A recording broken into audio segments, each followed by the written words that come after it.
You're watching Outdoors Delmarva, which is presented by Gateway Subaru. Higher standards. Sadly, nature needs our help more often than not. And when it comes to the repopulation of American shad in the Nanticoke, that help can be found in Laurel. I'm an environmental scientist with the state of Delaware. My main focus is natural and species restoration, primarily American shad restoration here on the Nanticoke River. And today I'm just going to walk through how we go about collecting shad for the hatchery, as well as giving you a quick tour and look into the hatchery as well. So this is our electrofishing raft that we use in order to collect our shad. It's a very custom raft. It's a Zodiac raft, about 16 feet. It was rigged up so we can get into shallow waters up into the headwaters of the Nanticoke. On this raft, of course, we have the cathodes and we have anodes that are used to give a slight shock to the fish, just shock them enough to stun them and bring them up and allow our netter to be in the front of the boat and allow them to net the fish up. We also have a holding tank on board that we use to hold up to like 10 to 20 fish at most. Our goal is to collect them while they're in the system spawning and bring them back to our hatchery so they can spawn in our hatchery. We then move and store the fish into this tank here. This is our holding / transport tank. We hold up to around 400 gallons of water in here. I'm comfortable holding around 40 fish.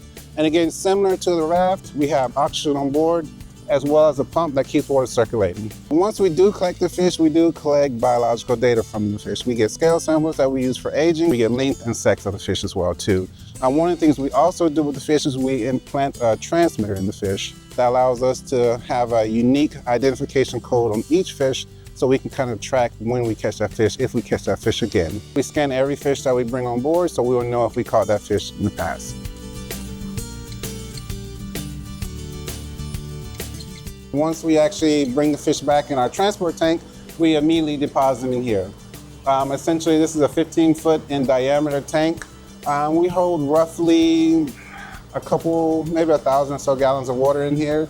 And I'm comfortable holding 100, 120 adult American shad in here. We have in the center of this spawning tank, we have a standpipe that allows the eggs when they spawn to go through the standpipe. And this basically feeds the eggs out of here inside of our egg collection tank, which is this area here.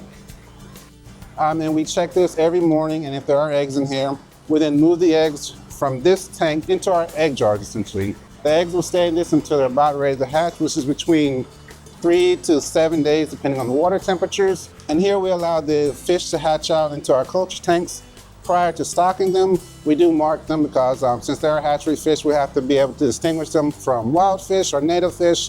And to do that, we put a mark on them using oxytetracycline, OTC. It's just a soluble powder that we put into the water that creates a distinguishable mark on the inner ear bone or the otolith of the fish.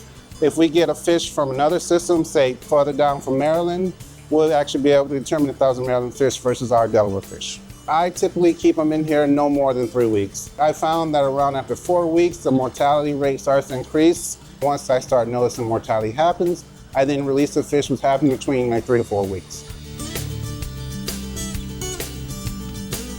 They are a very popular forage fish for a lot of species. When they're eggs, bluegill and other sunnies will prey upon them. Once they get a little bit bigger, then largemouth bass and crappie or white perch will prey upon them. Until once they get to adult size, then you have ospreys, eagles, striped bass, bigger catfish, and even bigger largemouth bass will prey upon them.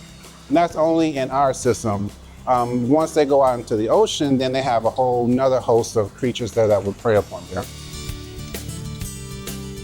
I tell everybody I'm actually working to not have a job, because my goal before I retire is to have this population to a point that this hatchery is not needed.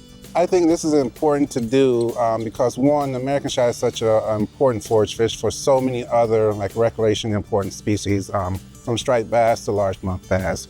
And just bringing back this species will help so many other species as well too. I'm just a fisher at heart, so anything that gets me on the water fishing, I love it.